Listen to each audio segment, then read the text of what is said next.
How can you pull off interesting plot twists when it seems like your players always see it coming or expect whatever kind of plot twist you throw their way? Hey everybody, it's Nick, and I take stories and lessons that I've learned from my game and I condense them down and turn them into YouTube videos for you so that you can repeat my successes and avoid repeating my mistakes. And we're talking about a lot of things today because we had a really interesting session this past week. A lot of cool lessons learned, but I want to start off with plot twists and how to pull them off in an interesting way, because I feel like I figured something out this past session.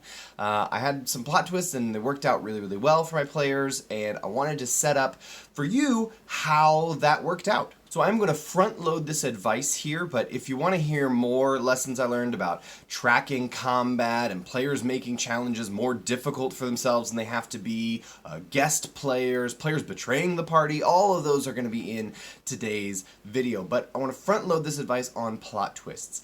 If you want your plot twists to really carry weight and surprise your players, you need to throw multiple twists at them. Because often we walk into a situation as players and we go, okay, so what's the but? Where's the catch? Where is the twist here? You're waiting for something. You're waiting for the other shoe to drop. This session worked out incredibly well, and I think part of that is because when I really wanted to drop one plot twist on my players, I dropped 3 of them. And so they did not in any way see coming the plot twist that I was hoping to disguise for them. So let's get caught up. Let's go through the story of my game, and I will lace in how I did those plot twists and a bunch of the other lessons I learned in this really cool session. When last we left our heroes. So my players are working for the invading, conquering nation of Okran, run by the Goliaths, and they're sort of a special forces strike team working for them. And one of the things that they were tasked with doing was going to this secret dungeon, temple type place, and recovering something called the Maw of Life and Death, a supposedly powerful artifact that would aid their nation in its conquest. And so they figure out all the things they need to figure out and begin to head on their way. And some of the things that I laced into, these are sort of very big, like macro plot things that if you're not interested in, that's fine. But before the players left the city, I made sure to let them know that some organization called the Titan Guard Guild met with the mayor of the city they had just taken over off the books, and maybe that group was responsible for the explosions that had been left behind and devastated the army as they took over this city with the help of the players, as well as all of the prisoners of war captured in that city that the players had just accomplished a mission. You can go back and watch the previous few videos. I'm not going to get into everything, but they had captured like 1,000 POWs, the army had, and the Emperor Ares, had decided to release all of these prisoners of war, which is a baffling decision to some of the military here. They're like, why would we give the enemy that we're still fighting 1,000 soldiers back? Doesn't make any sense to them. And so those were some things I dropped in to the players. Wanted to set up who the Titan Guard Guild were, and as the players are going to be interacting with them more in the future, ideally, and again reinforcing that Ares is not a malicious, evil murder overlord. He is giving back all these POWs to the nation he's invading. So the players set out, they travel a little ways, not too hard to find. I just skipped the travel, basically. Matt Colville has a whole video giving you permission to, if travel is not going to be an interesting thing, just skip it. You travel for 3 or 4 days. Eventually you find the place you're looking for. You've got a map, you have directions, you just find it. And so they approach this place and they walk in, and there's this unlit hallway, and there's 3 doors on either side and then a door in front of them. And they look in the doors on either side and they're rooms. They seem to be like dormitories or barracks or living spaces, and the players poke around a little bit. Some of them have evidence that they are lived in, and some of them look dusty and unlived in. They're like, okay, this is, maybe we're just breaking into somebody's house? I hope this is the right place. And they walk through the door at the end of the hall, and they find a couple of dwarves just chilling and hanging out, as well as a larger room and like 5 thrones, and at the back of that room is another door. And the dwarves are like, hey, how can we help you? The player's like, we're looking for the Maw of Life and Death. Oh yeah, okay, great. We are the guardians of the Maw. My grandparents built this dungeon to protect the Maw. Super dangerous, powerful artifact, and we didn't want people to get their hands on it, so the Maw was broken into several pieces, and one of those pieces is stored here. This is the first plot twist. The players are expecting the whole Maw to be here. They were going to just like, hey, we delve down to the bottom of this dungeon, we grab the artifact, we go home. Easy thing. No, now the players thinking, great, we have to go on a whole, Easter egg goose chase to try to find all of these pieces of the Maw to assemble it, and now it's a useful thing.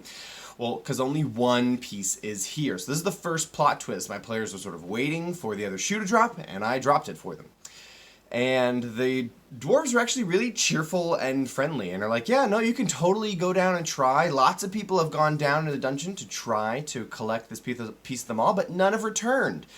So we don't recommend it, but if you're dead set on it, would you take our droid with you? We built like a robot, and we wipe his memory, but we send him down into the dungeon with people to go and see, we want to see what the adventure was like, and get a report back on how people died. His parts are trained so that they will, if he's destroyed, they will reassemble themselves back up here. I thought that was neat.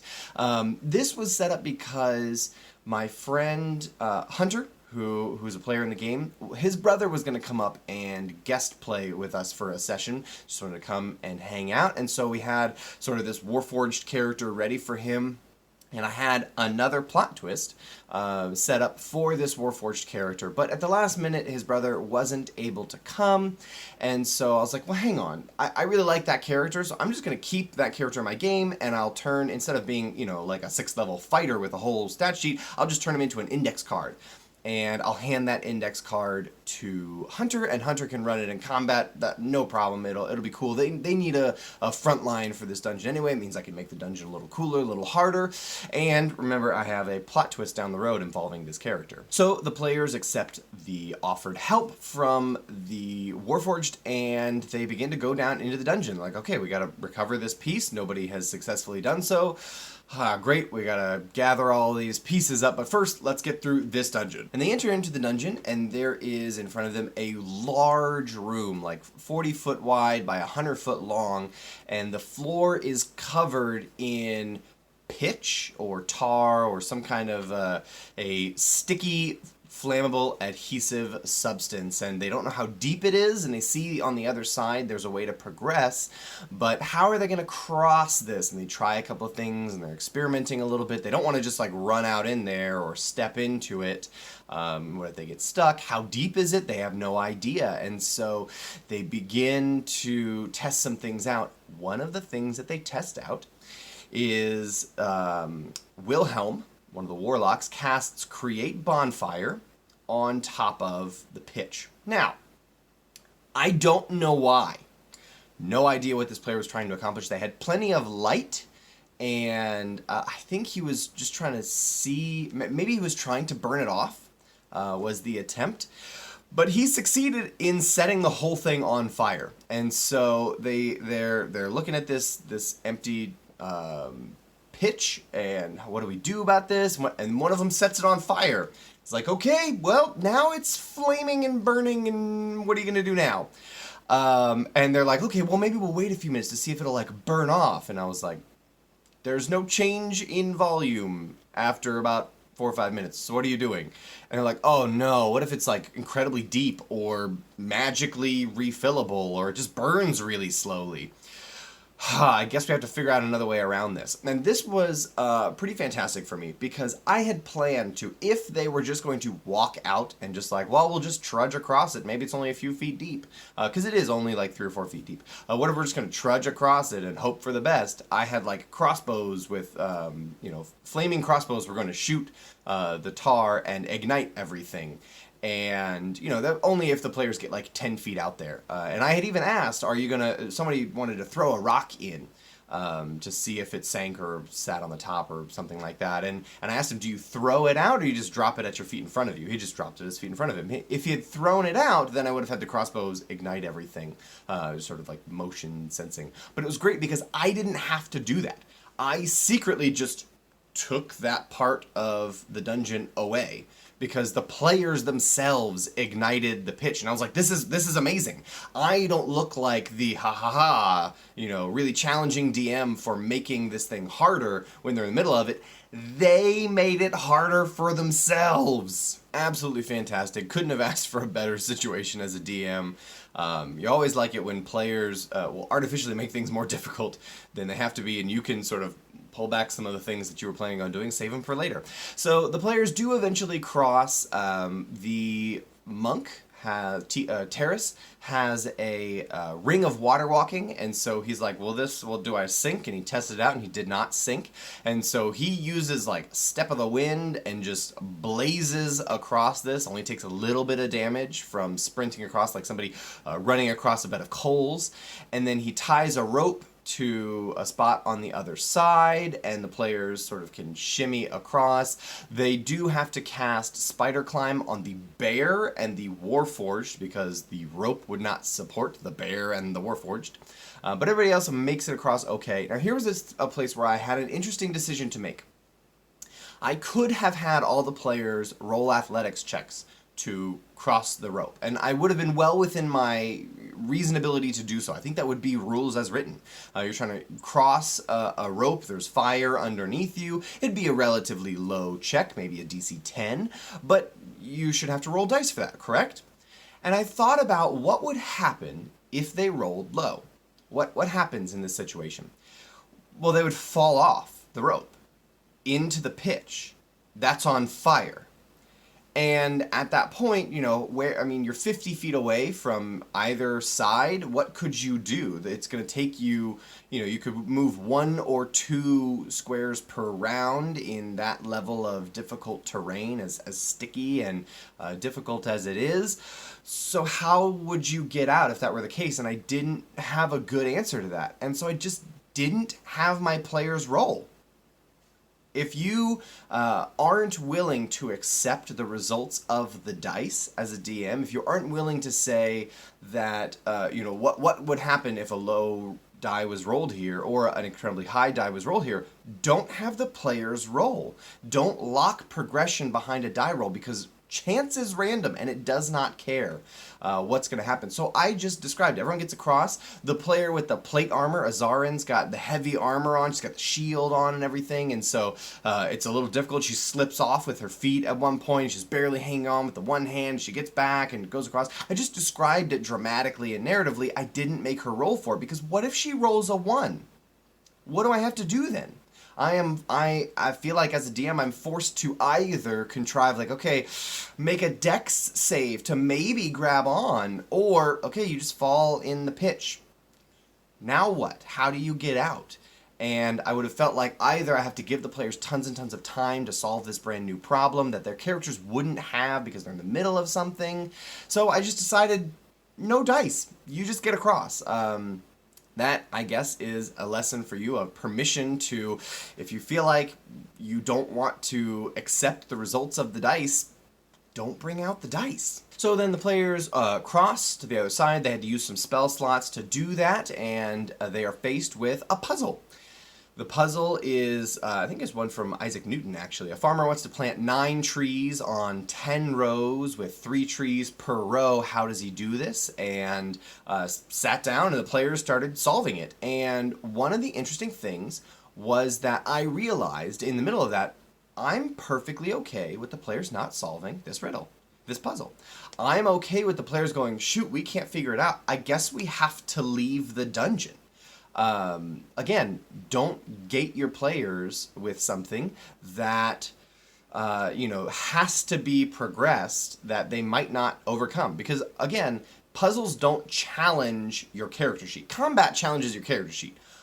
Puzzles challenge you as a player. And so if none of my physical players were smart enough to overcome this puzzle, they just don't. They don't progress. They have to turn around and find a way out and move on with their lives, I guess. Find a new thing to do or come back with a solution to the puzzle.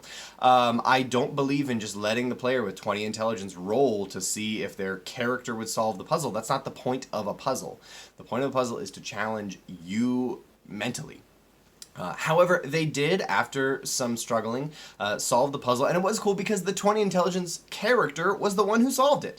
Wilhelm managed to solve the puzzle, and that was really cool. He felt really smart. Puzzles are neat in that way, is that they're really frustrating for some players, but they make other players feel really smart. And so as long as they don't drag on for hours, then I think they're cool to throw in every now and again. So they drop down to level 2 in the dungeon, and there's just some combat, some slimes and oozes and gelatinous cubes come out, and they fight these things.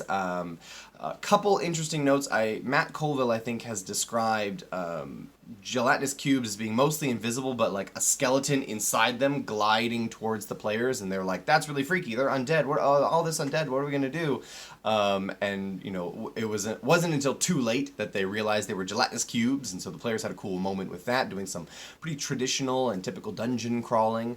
One of the cool things about this, though, was this is the first combat we'd had this session, and I had decided to allow my players to track damage done to monsters for me. This is something Colville again advocates, and I hadn't wanted to try it because I had been using digital solutions. I had, like, you know, in an Excel sheet or something like that for tracking monster hit points, and, you know, just do subtraction functions, no problem. But I recently changed up how I'm tracking monsters and their stat blocks and things like that, and there wasn't an easy way to do it digitally, and so I was doing it manually, and I was like, you know what, this is tough. It's not that I'm bad at math, it's just that when everybody's looking at me and waiting on me, doing 58 minus 5 plus 9 plus 3 plus 7 plus 2 is flustering and difficult, and I don't want to slow things down with me having to do math or me bringing up a calculator or whatever to do simple addition, subtraction. And so I was like, you know what? Hey, would some of you players be interested in just taking a monster and tracking how much damage has been done to them? And every now and again announcing that number, and I'll just tell you if they're dead. And this was incredibly useful because the players were fighting against, two of the monsters were ochre jellies and black pudding. And so those have the ability to split into new monsters with half HP, and I knew it was going to be a nightmare for me to track all the combat and all the things that we're doing, and like 6 or 7 different participants and all the players, and then all the enemies were splitting into 2 new things. It was just going to be really difficult, and so Varys' player Charlie decided to just keep track of the monsters and how much damage had been done to them. This is all stuff the players would be familiar with already. They're already thinking in armor class and hit points and damage dice, so it's not like it's immersion breaking. I'm not telling them how many hit points each monster has. They're just tracking how much damage has been done to them so that I don't have to. And they can every now and again, it's like, all right, 26 damage. Okay, they're still fine. 38 damage. All right, they're bloodied. 48 damage. Okay, they're getting close. And then I can just tell them, all right, now they're dead. Every time I sort of check in with the players. It worked incredibly well. I'm looking forward to doing it again. I'm considering doing something like giving inspiration to whatever player does it, but I'm a little worried because I don't want it to be something that one player just always does, because that's something that they like and is easy for them, and then that player just always gets inspiration. But I don't know, maybe that should be the thing. Maybe they should get inspiration for doing that because it's super helpful and very useful to me as a DM. So the next thing that happens, they defeat that, they get down to the next level, and at the next level there's a threshold before they cross the door, and it says something like, evil must be detained, and they're like, well, that can't be good. But they all walk across it. All the good and neutral aligned characters have no problem until we get to Varys, who is definitively chaotic evil. And as he crosses the threshold, the ground opens up and he falls into a pit like 15 feet down with shadowy black walls, and everyone's like, great, we have to go try to get him down. But as they try to like go into the pit to help him or things like that, they find that they can't actually physically pass through. It's like a glass ceiling. They can pass objects through, so they begin lowering rope down, and as they start to do so, an Ellip from Volo's Guide to Monsters comes out of the wall and begins to attack Varys. And this is a really tough fight. for a 1v1. And so they're trying to figure out what do we do, and it paralyzes him. He gets low on health, and he tries to climb up, and this thing kills him as he climbs up, and he drops down unconscious. The players heal him. It was really interesting watching the players try to figure out how do we help and affect this fight that we can't physically intervene in because we can't get down there to help him. And if they had been able to, Sorrel is the only one who would have been able to get down because he has sort of an alternate personality he can lean into called Mavros, and Mavros is definitively evil. And so if he'd switched into Mavros, he would have been able to drop down and help, but then another Ellip would have spawned out. There would be one for every player that got down there, and so it would have been a really tough situation. So at the very last minute, Varys is trying to get out, and Horus, the bear, played by Jared, teleports him out with his Channel Divinity ability from his Space Domain Cleric. And as he does this, I roll the dice on what would have happened if he hadn't been able to get him out. The Ellip would have gotten one more attack off from Attack of Opportunity, and Varys wouldn't have survived that. He had like 3 hit points. And what was really, really cool was usually Jared is an audience member type player. He just wants to sit back and watch cool things happen, do his part, take his turn in combat, but doesn't really want the spotlight, doesn't really role play heavily. That's fine. Jared is a great player. I love Jared. But as Horus saves Varys, he turns to him and is like, this is the second time I've saved you. I resurrected you once before, and I saved you now. And the only reason you were in this trouble in the first place was because you're evil. You should probably reconsider your ways. And I was like, this is so cool, because Jared is taking Horus is taking Varys on as his pet project to try and make him not evil, and using this situation to try to do that. I thought it was super cool. He did a great job of that, and Varys is a little shaken up and trying to figure out what he thinks about that. Really neat role-playing moment. Kudos to you, Jared. So the players see this doorway in front of them and maybe something further, but they're like, you know what, hang on. We've got Leomund's tiny hut, let's cast that as a ritual. We'll long rest here in the dungeon safely. We're all pretty beat up, we're kind of low on hit points and health. Let's do a rest here. So Wilhelm starts casting Leomund's tiny hut. They're going to long rest here. Zarin is a little curious, though. So Zarin goes and sees into the next room just to peek and see what's happening. And she sees Fate coming towards her and talking about how, change must not be allowed to occur and order is important and all those things. And they walk forward and they start to have a really brief interaction with Fate, but they realize that this entity is not going to let them progress further. And just before it becomes obvious that combat is inevitable, Fate turns to the Warforged, whose name is Prototor, I think, Prototor, and says, initiate program 168. And Prototor's eyes change from green to red. And I turn to Hunter and say, I want you to do everything you can to use Prototor to kill the party.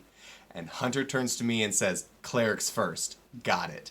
And I was over the moon. I was overjoyed at that because it told me 2 things right away. First off, Hunter is a play-along kind of player. He is the one who loved being charmed by the vampires in last campaign and fighting against his allies and using cool abilities against them. He likes that drama.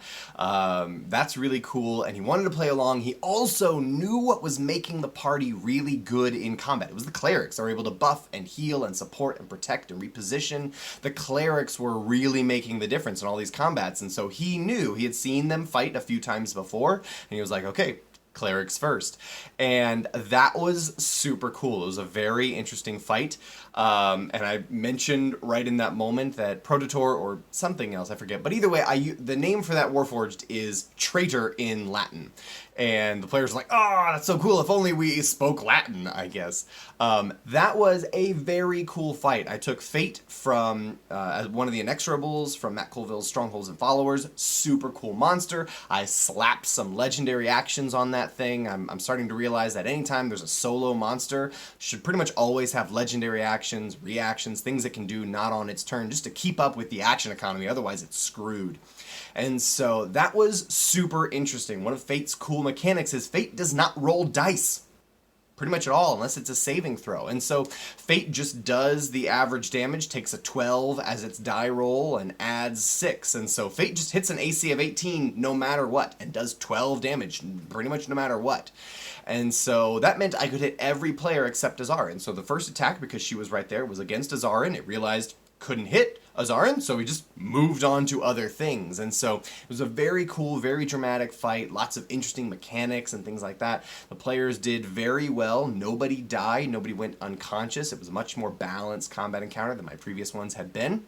But it worked very, very well. I was very pleased. Hunter played along, played the Warforged incredibly well. Really fun boss encounter. So that was plot twist number 2. If Hunter's brother had come down to play Prototor, I would have pulled him into a side room before the game began, and I said, hey, whenever you encounter this boss creature and it says initiate program 168, just betray the party, play along, and see if he was interested in doing that, and I thought that would be really neat. So that was plot twist number 2. They get down to the bottom of the dungeon, and their ally who's been working with them betrays them. Oh no. And so now you've caught the players off guard. They already had the one plot twist, and now at the very end of the dungeon, plot twist number 2. Clearly, this is the big plot twist, right?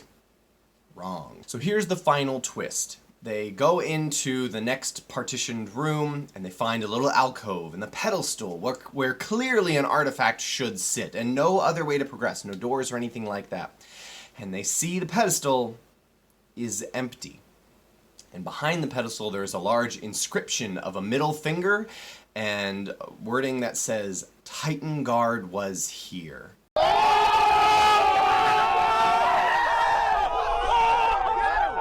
See, I've run this exact dungeon before. I ran the Titan Guard party several years ago, and one of the things that they were trying to do was trying to assemble and collect the pieces of the Maw of Death.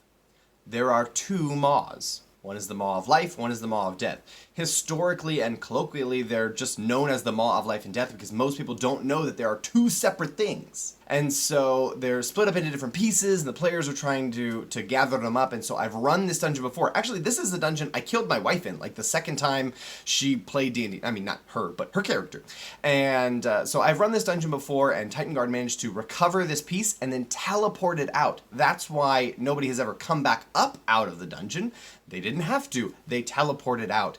And so it was a really cool. The players freaked out when they realized that 1, the piece of the Maw was gone, and 2, it was the Titan Guard Guild, whom they already are enemies with, and they think that they blew up the city that they managed to take over, and so they're like, man, we hate these guys. They're talking about calling themselves the Titan Slayers, which I thought was amazing, fantastic.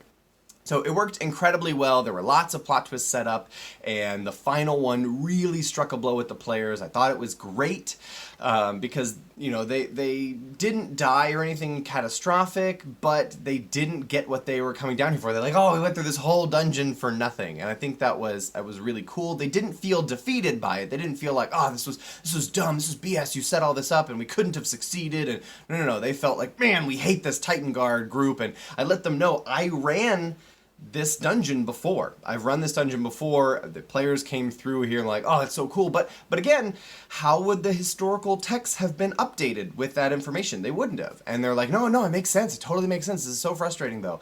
And so it was very cool. The players thought it was amazing, dramatic, neat, and now they have these enemies, but they weren't frustrated or annoyed by how it played out. So very interesting session. Ran through a whole dungeon. The players managed to get out of the dungeon and try to figure out, great, what are we doing now? How do we, get out of here? And what do we do next? How do we progress from here? And we've had 2 phenomenal sessions in a row, and there's going to be some players missing from this coming week. So I don't know what I'm going to do to top these last 2 weeks. I don't think I can in terms of dramatic senses. And so usually I can sort of feel when a session is going to be down or off or weird, and that is this week I'm expecting. And so what I'm going to try to do to prevent that, letting you know ahead of time so maybe I can see if it works or doesn't work. I'm going to try to do an offbeat session. We're not going to have all the players, so I don't want to advance a lot of the plot.